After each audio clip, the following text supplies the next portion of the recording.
Good evening दोस्तों आप सभी के लिए। और जैसा कि दोस्तों आप स्क्रीन पर देख रहे हैं 14 अगस्त 2018 फर्स्ट शिफ्ट, यानी दोस्तों RRB ALP and ALP technician 2018 का जो पेपर हुआ था, देखिए 9 अगस्त का मैं आपके लिए करा चुका हूँ, 10 का करा चुका हूँ, 13 का करा चुका हूँ दोस्तों। आज है 14 अगस्त और ये 14 अगस्त का फर्स्ट शिफ्ट का पेपर है। तो चलिए दोस्तों वीडियो को शुरू करते हैं। और जिन्होंने दोस्तों चैनल को सब्सक्राइब नहीं किया वो चैनल को सब्सक्राइब कर लें, साथ में ऑल वाला बेल आइकन दबा लें, ताकि मैं जब भी कोई वीडियो डालूँ सभी का नोटिफिकेशन सबसे पहले दोस्तों आपके पास पहुंच सके। और दोस्तों जितना हो सके वीडियो को लाइक करें, शेयर करें। और सुबह आपको पता ही है दोस्तों, सुबह आपके लिए करंट अफेयर की वीडियो डाल दी जाती है आपको 8 साढ़े 8 बजे के समथिंग। और कल आपको ध्यान रहे दोस्तों, कल देखिए रविवार है और हर वीडियो में आपके लिए कहता हूँ कि हर रविवार को दोस्तों मैं एक जीके का एक टॉपिक आपके लिए एक वीडियो में कंप्लीट कराता हूँ, जिसमें थ्योरी प्लस क्वेश्चन दोनों चीज़ें होती हैं। तो दोस्तों कल आपको ध्यान रखना है, कल शाम को 10 बजे आप तैयार रहना दोस्तों। आपको जो है सिंधु घाटी सभ्यता से संबंधित जो वीडियो है, यानी सिंधु घाटी सभ्यता की थ्योरी प्लस उसके दोस्तों जो क्वेश्चन जितने पूछे गए हैं, प्रीवियस ईयर क्वेश्चन जो पूछे गए हैं, वो सारी चीज़ें मैं आपके लिए दोस्तों एक साथ कराने वाला हूँ, एक वीडियो में कंप्लीट कराने वाला हूँ। तो ये सारी चीज़ें आप याद रखनी है दोस्तों। और जिन्होंने जो दोस्तों हमारे चैनल को पहली बार विजिट करें वो दोस्तों चैनल को सब्सक्राइब कर लें, साथ में और वाला बेल आइकन दबा लें, और ताकि मैं जो वीडियो डालूँ उसका नोटिफिकेशन सबसे पहले दोस्तों आपके पास पहुँच सके। और जितना हो सके वीडियो को लाइक करें, शेयर करें। तो चलिए दोस्तों फर्स्ट प्रश्न हम देखते हैं। और क्या दिया गया है, रक्त का कौन सा घटक भोजन, CO2 यानी दोस्तों कार्बन डाइऑक्साइड और नाइट्रोजन युक्त कचरे का परिवहन करता है। यानी दोस्तों इसमें पूछा गया है रक्त का कौन सा घटक यानी कौन सा भाग है, कौन सा हिस्सा है जो भोजन, कार्बन डाइऑक्साइड और नाइट्रोजन तीनों को कचरे का परिवहन करता है, तीनों का कचरे के रूप में परिवहन करता है। तो कौन है दोस्तों, प्लाज्मा। ऑप्शन नंबर 4 आपका सही आंसर होगा। अगला प्रश्न है दोस्तों, प्रश्न नंबर 3, उस रूसी रसायन का नाम बताइए जिसने यह प्रतिपादित किया कि तत्वों के गुणधर्म उसके परमाणु द्रव्यमानों के एक आवधिक कार्य हैं। परमाणु द्रव्यमान के आधार पर दोस्तों सीधा सीधा ये पूछ रहा है ये कि परमाणु द्रव्यमान के आधार पर जो है आवर्त सारणी जो है आपकी, उसे किसने दिया। तो किसने दिया दोस्तों, मेंडलीफ ने। ऑप्शन नंबर 3 आपका सही आंसर होगा। और परमाणु क्रमांक के आधार पर किसने दिया दोस्तों, मोजले ने। जो प्रेजेंट की जो आधुनिक आवर्त सारणी है वो किसने दी दोस्तों, हेनरी मोजले ने, जो कि परमाणु क्रमांक के आधार पर थी। और इससे पहले जितनी भी सारणी आपके लिए दी गई जिन वैज्ञानिकों के द्वारा, वो दोस्तों परमाणु द्रव्यमान पर ही दी गई थी। पहली बार जब मोजले आए थे उन्होंने दोस्तों जो है परमाणु क्रमांक के आधार पर दोस्तों सारणी को दर्शाया था, आपके लिए आपको प्रतिपादित किया था। तो चलिए दोस्तों अगला प्रश्न है और प्रश्न नंबर 4 है आपका। इसमें पूछा गया है इनमें से कौन सा एक असंतृप्त हाइड्रोकार्बन है। तो देखिए दोस्तों इसका सबसे सरल जो है मैं आपके लिए बता दूं तरीका क्या है।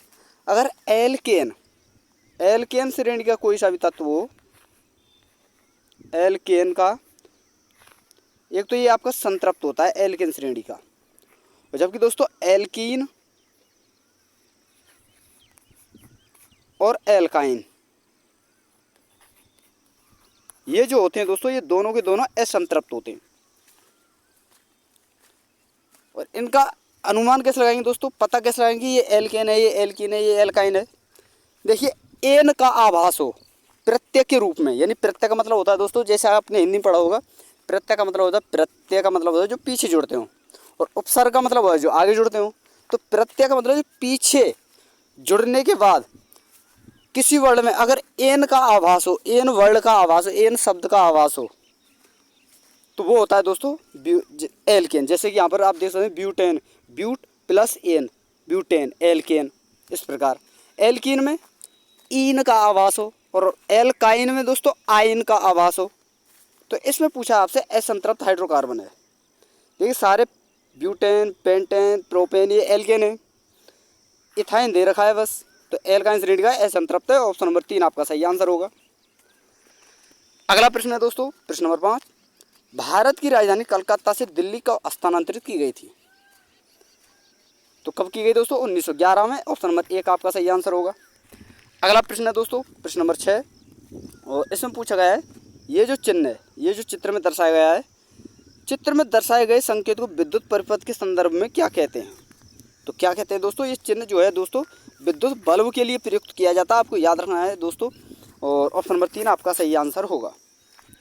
अगला प्रश्न है दोस्तों प्रश्न नंबर 7, और इसमें पूछा गया है वायु में 0 डिग्री सेंटीग्रेड पर ध्वनि की गति क्या होगी? तो क्या होगी दोस्तों? 331 मीटर पर सेकंड, ये आपको याद रखना है। और आपको बता दूं मैं दोस्तों 22 डिग्री सेंटीग्रेड पर पूछा जा चुका है दोस्तों, एनसीईआरटी में साफ साफ लिखा है, जो कि 41 के समथिंग है, 41 या 42 कुछ भी कर सकते हैं आप। और एक पूछा जाता है दोस्तों 25 डिग्री सेंटीग्रेड पर, जो कि दोस्तों 344 के समथिंग है। तो ये आपको याद रखने हैं। अगला है दोस्तों प्रश्न नंबर अगला है जीएसटी का पूर्ण रूप क्या है? जीएसटी का पूर्ण रूप है दोस्तों वस्तु और सेवा कर, यानी दोस्तों ऑप्शन नंबर 1 आपका सही आंसर होगा।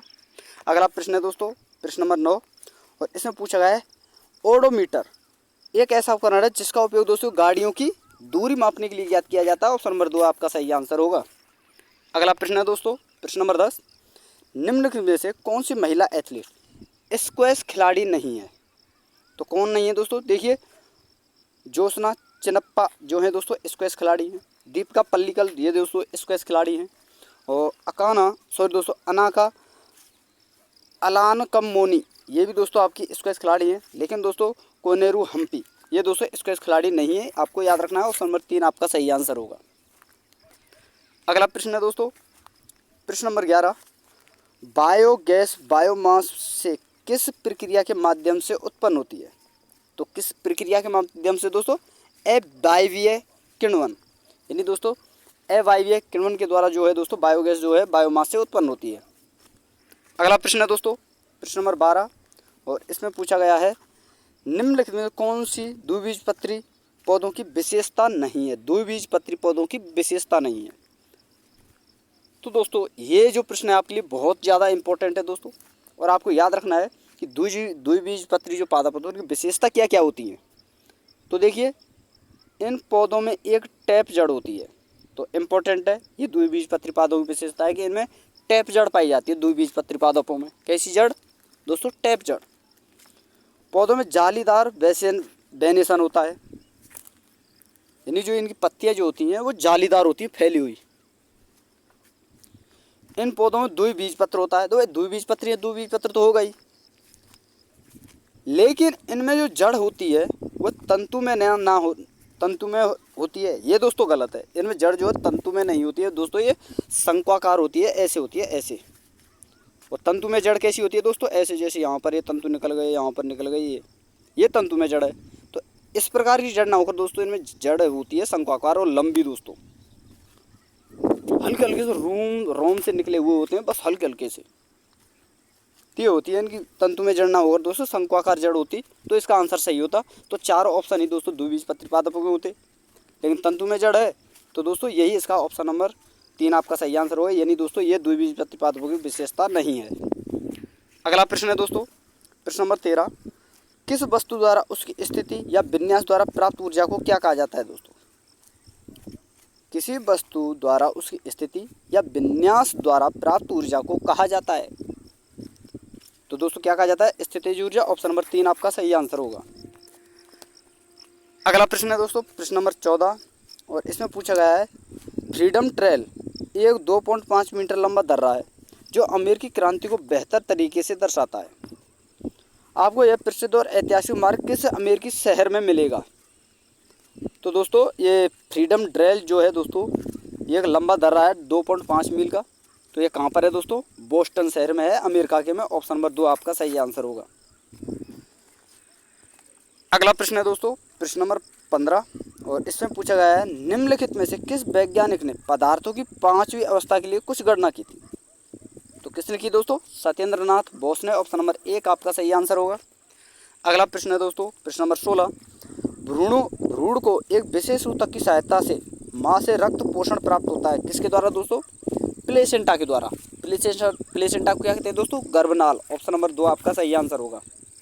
और दोस्तों अगर आपको वीडियो पसंद आ रही हो, कंटेंट पसंद आ रहा हो, तो प्लीज़ आपसे रिक्वेस्ट है दोस्तों कि वीडियो को लाइक कर दें, शेयर करते चलें दोस्तों। जितना हो सके आपके अपने फ्रेंड सर्कल में, अपने हर ग्रुप सर्कल में दोस्तों वीडियो को शेयर करें, ताकि जो भी भाई तैयारी करें उन सभी को दोस्तों बेस्ट कंटेंट उन्हें मिल सके। ये इन जो ये मैं प्रीवियस ईयर क्वेश्चन आपके लिए करा रहा हूँ शिफ्ट वाइज, इन सभी का जो है दोस्तों वीडियो उन सभी को प्राप्त हो। और दोस्तों एक बात और आपको बता दूँ, जब आपकी ये ALP टेक्नीशियन की ये जब जो है शिफ्टें जब खत्म हो जाएंगी, तो मैं दोस्तों आपके लिए ALP दोस्तों ग्रुप डी की भी शिफ्टें लेकर आने वाला हूँ।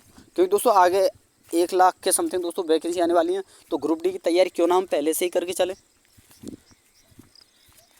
वो क्लासें भी मैं आपके लिए लेकर आने वाला हूँ। फिर NTPC दोस्तों, फिर RRB JEE, सारी क्लासें आप मतलब साइंस का आपको पता ही है दोस्तों, जो पूछा जाता है सारा का सारा साइंस जो है दोस्तों सभी एग्जाम के लिए इम्पोर्टेंट है। और इससे बाहर साइंस आपको देखने को नहीं मिलेगी। और दोस्तों मैं आपको बता दूं, जितने ज़्यादातर क्वेश्चन आपके लिए बनते हैं आगामी एग्जामों में, वो प्रीवियस ईयर क्वेश्चन के ही रूप में बनते हैं। तो जितना हो सके दोस्तों प्रीवियस ईयर क्वेश्चन अगर आपको कहीं मिल जाए, मैं ये नहीं कह रहा हूँ कि मेरा ही वीडियो देखो, अन्य भी कोई वीडियो मिले और वहाँ से भी अगर आपको प्रीवियस ईयर क्वेश्चन देखने को मिल रहे हैं, तो दोस्तों उन्हें भी रिवाइज किया करें। क्योंकि दोस्तों आने वाले जो एग्जाम होते हैं उनमें प्रीवियस ईयर क्वेश्चन की बहुत बड़ी भूमिका होती है।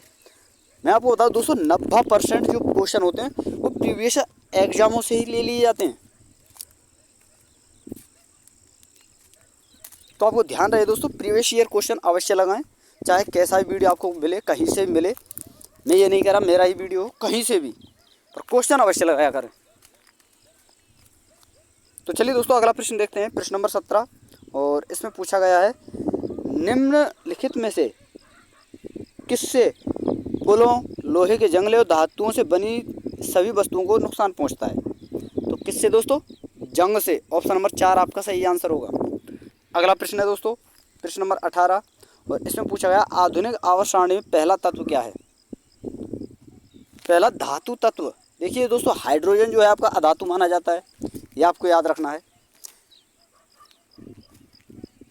क्योंकि दोस्तों इसे हेलोजन ग्रुप यानी ग्रुप नंबर 17 में भी रखा जाता है, ये आपको याद रखना है, और ग्रुप नंबर 1 में भी, इसलिए दोस्तों इसे अधातु माना गया है।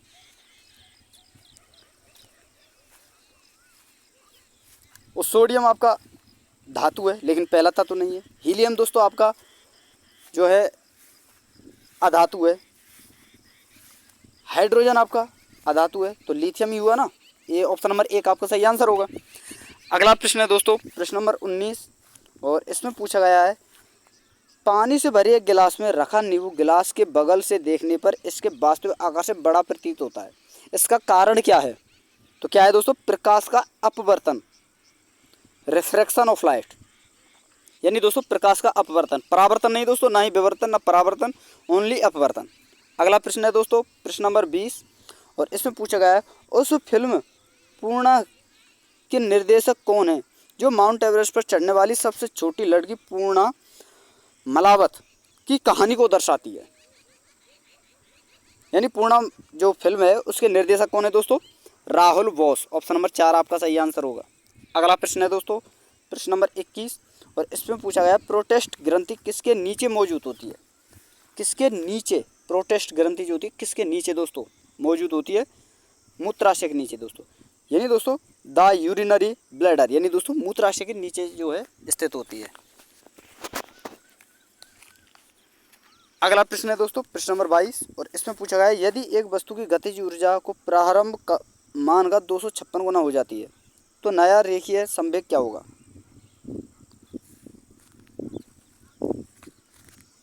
256 गुना हो जाती है, यानी तो b² का जो मान है दोस्तों वो है आपका 256। और काइनेटिक एनर्जी का फॉर्मूला होता है दोस्तों 1/2 mv²। और ये कह रहा है दोस्तों गतिज ऊर्जा जो है 256 है, तो 256 अगर यहाँ से स्क्वायर हटाएंगे तो यहाँ पर वर्ग आ जाएगा, और ये 16 का होता है दोस्तों, 16 गुना होगी प्रारंभिक मान का 16 गुना। अगला प्रश्न है दोस्तों, प्रश्न नंबर 23। और इसमें पूछा गया है आपसे, निम्न में से कौन से यौगिक में एक बंडल डबल बॉन्ड होता है दोस्तों? तो किसमें होता है दोस्तों? एथीन में, यानी दोस्तों एल्केन में जो है सिंगल बॉन्ड होता है, एल्कीन में डबल बॉन्ड और एल्काइन में ट्रिपल बॉन्ड होता है, जो मैं पीछे आपके लिए बता चुका हूँ। अगला प्रश्न है दोस्तों, प्रश्न नंबर 24। और इसमें पूछा गया है आपसे, लेड नाइट्रेट को जोरदार ढंग से गर्म करते समय निम्नलिखित में लाल भूरे रंग की गैस का नाम बताइए। Nitrogen dioxide. ये आपको याद रखना है दोस्तों, इंपॉर्टेंट क्वेश्चन है। और अगला और अंतिम प्रश्न है दोस्तों, और वीडियो आपको पसंद आई तो वीडियो को लाइक करें, शेयर करें, चैनल को सब्सक्राइब करके साथ में ऑल वाला बेल आइकन दबा दें, ताकि मेरी आने वाली हर वीडियो का नोटिफिकेशन सबसे पहले दोस्तों आपके पास पहुंच सके। और अंतिम प्रश्न है दोस्तों, सितारों में प्लाज्मा बनने का कारण क्या है दोस्तों? ये से आपसे पूछा गया है, तो क्या है दोस्तों? उच्च तापमान। ऑप्शन नंबर 1 आपका सही आंसर होगा। तो दोस्तों ये थे आपके टोटल आपके 25 जो प्रश्न थे जो पूछे गए थे जीके को मिलाकर दोस्तों, ये टोटल आपके 25 प्रश्न जो कि पूछे जा चुके हैं दोस्तों, पूछे गए थे 14 अगस्त की फर्स्ट शिफ्ट में।